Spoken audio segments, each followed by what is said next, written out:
I just want to show you guys that the Turtle team already addressed some of the worries that people were having. They already adjusted some of the changes. So a new update came in with here are some racial changes. I think we'll just be going through, especially the classes that I've already gone through. So Hunter and the Paladin class, I already have my deep dives videos on that one, and we'll be going through the Shaman. And then maybe you can take a look at the rest, but I'm not sure I'm going to go into depth with those before we actually get to that specific class. But here are the racial changes. Developer comment. Racials in vanilla have always been a tricky topic, yes, for sure. On one hand, they encourage diversity and avoid homogenization by having races excel in niches through unique traits. This fits vanilla's flavor perfectly. On the other hand, however, it is common knowledge that a Horde has always had the upper hand when it comes to combat racials, yes, especially for PvP. You could say that for sure.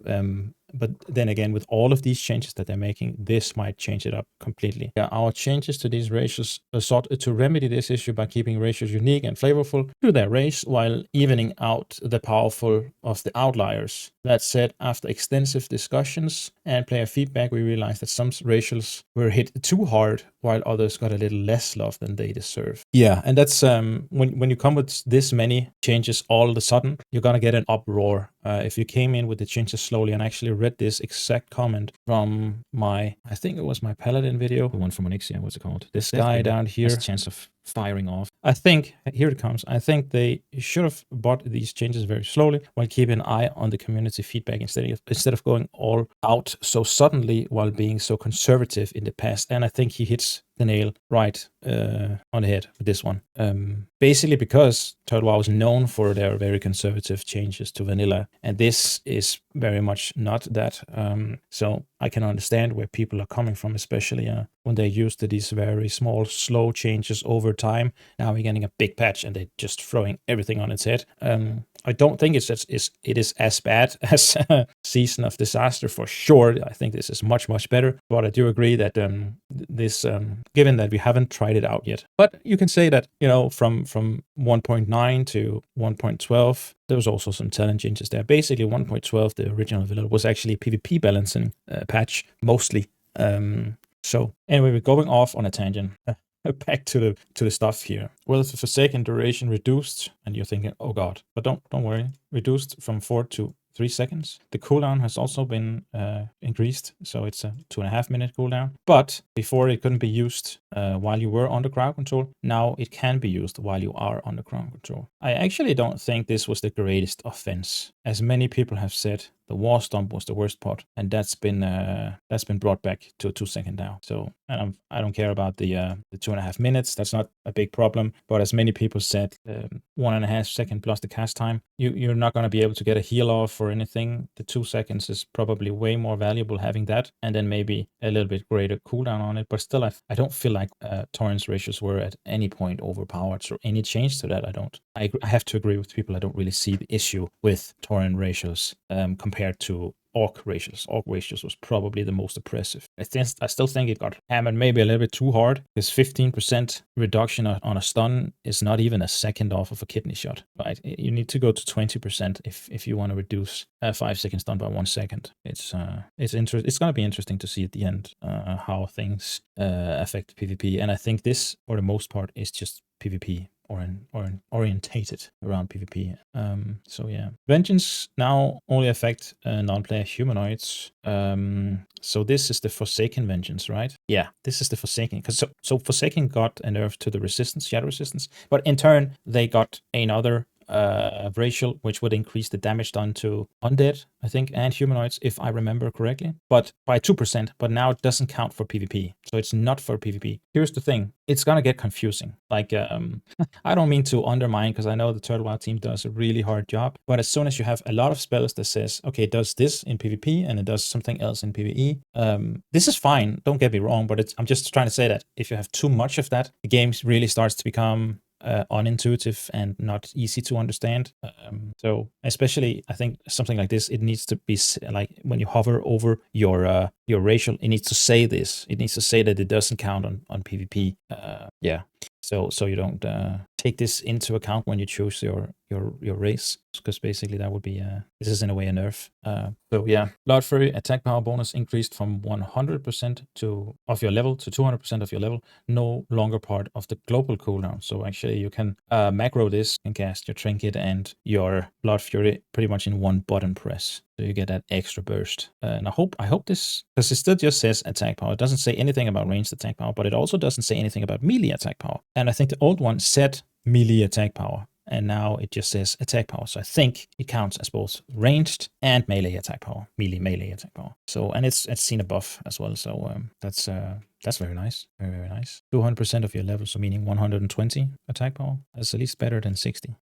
Shadow Melt cooldown reduced from 3 minutes to 1 minute. Okay, all right. That was the one that had some extra, it had some extra flavor. It had Shadow Melt would persist for 2 seconds after being cancelled or removing, or I'm guessing loading up an aim shot. And it had its cooldown increased from 10 seconds to 3 minutes, but now back to 1 minute. I like that. I think that's fair, especially if you still need to be out of combat to use Shadow Melt. If you can use it in combat, then I don't know, maybe that's gonna be too overpowered, I think. But it would really give a big incentive to roll Night Elf. I think the strongest still, but I'm just reading on the surface, is actually High Elf.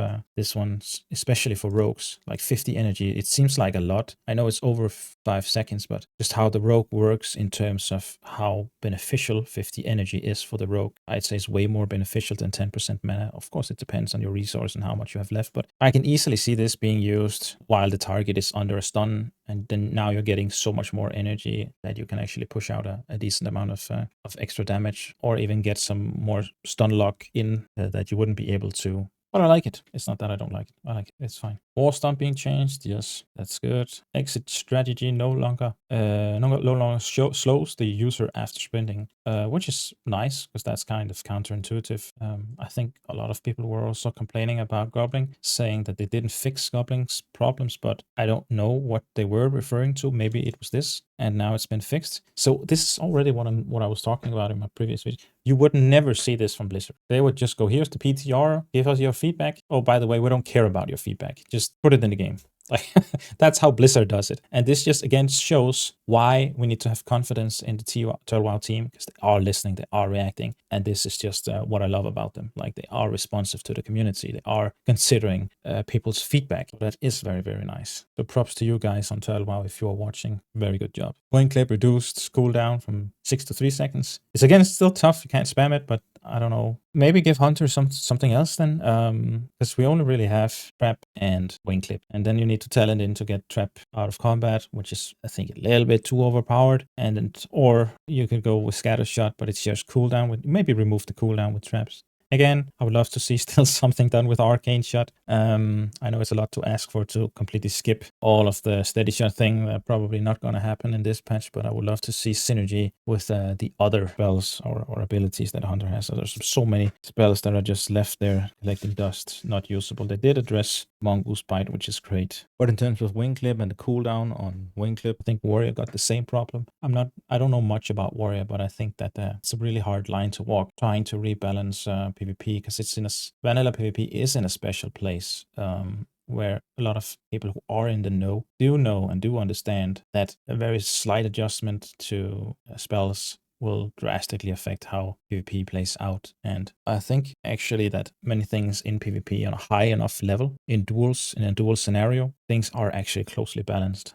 You still have your warlocks and your priests and mages on the top. After that, right after that, and close to that, I'd say rogue. And maybe I'll do a tier list at some point, and we'll get deep into PvP balance and how it is in vanilla, and how maybe speculate once I'm done with all the class series. I'll speculate on the PvP balance here on Turtle WoW, and maybe see if we can do some theory crafting and speculate as to where it's going. But they also addressed the improved Wing Clip. As I said before, they increased it, which was one of my complaints earlier, that if you put such a big cooldown on it, you need to increase the proc chance, and they did, and they also reduced the cooldown a little bit. So it makes more sense to take this talent now, which it didn't before. So That's very nice to see. Piercing shots no longer generate threat to avoid breaking, feign death when with uncontrolled application. Yeah, that makes sense. Breaking, feign death, why is that a problem? It is a problem because if you feign death, you go out of combat. Go out of combat to place a trap. If there's a dot on the enemy, that brings you back into combat. So now you can't place traps. So it's not just affecting feign death, right? It's affecting trapping. So this is why they needed to do this. And these are considerations you need to have before you implement stuff like this. But it's good that they address it before the patch is out. Also, another thing, like while I'm on the Hunter, and then I didn't say before, if they want to do something with Arcane Shot and they want to remove Steady Shot, I would say take Arcane Shot and Aim Shot and put them on separate cooldowns. Because as far as I know, in vanilla at least, I don't know if it's the same here in Turtle, I think it's the same, but Aim Shot and Arcane Shot shares cooldown, which is just, you know, not good. If you want to go for a build, or if the Turtle WoW teams want to change things, so it's not just spamming Steady Shot, but there is a rotation with your Aim Shot, Auto Shot, Multi-Shot, Arcane Shot, and maybe Arcane Shot is some sort of builder, and it scales with something, or you can talent into it, give it a high crit chance, and whenever you have so many Arcane Shots or something, then you get a hard-hitting Aim Shot, or something like that. I don't know. But just having some spell power damage, I think, would be good for Hunters, so we have something that goes through armor. And some people have said us also about piercing shots in the comments. Well, just don't pick it then. It's for PvE. Just don't pick it. And of course, that is true. That is true. But I'm just thinking in a whole picture, when everyone is getting so much, I don't see, for PvP, I don't see many marksmanship hunters like that is going to be going deep into marksmanship with these changes. I just don't see much value left in going deep into marksmanship with all these new talents, and especially other classes like a rogue and a paladin. They have a lot of utility. Hunters don't really have that much utility. The only real new utility you're getting as a hunter is actually untamed trapper. There's no, you just throw a net on your target and lock the enemy down with a net. That would be nice to have maybe deep in the marksmanship tree, so you can't, both specs can't get it, or some utility. I think deep in the marksmanship tree is what they need to be competitive in PvP, while I think the survival tree got a lot of that. Well, not a lot, but they did get a little bit. They also lost some, because this was counterattack before. That was actually utility.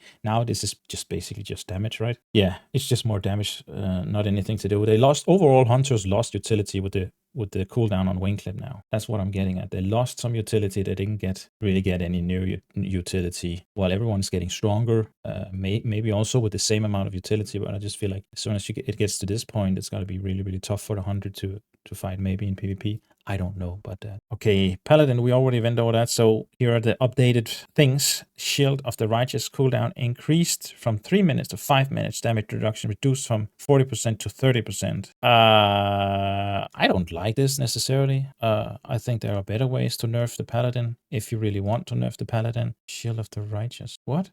Did I read it wrong? This must be Bulwark of the Righteous. That's what they're talking about. But increasing the cooldown from 3 minutes to, I don't know, that's a lot. That's a long cooldown. I'm just gathering my thoughts on this one. Bash the target with your shield, and it does scale with spell power, right? I think it scales with spell power. Yeah, has a significant spell power coefficient. So at the end of the day, it's gonna hit for maybe 1500 approximately, maybe a little bit higher if it crits.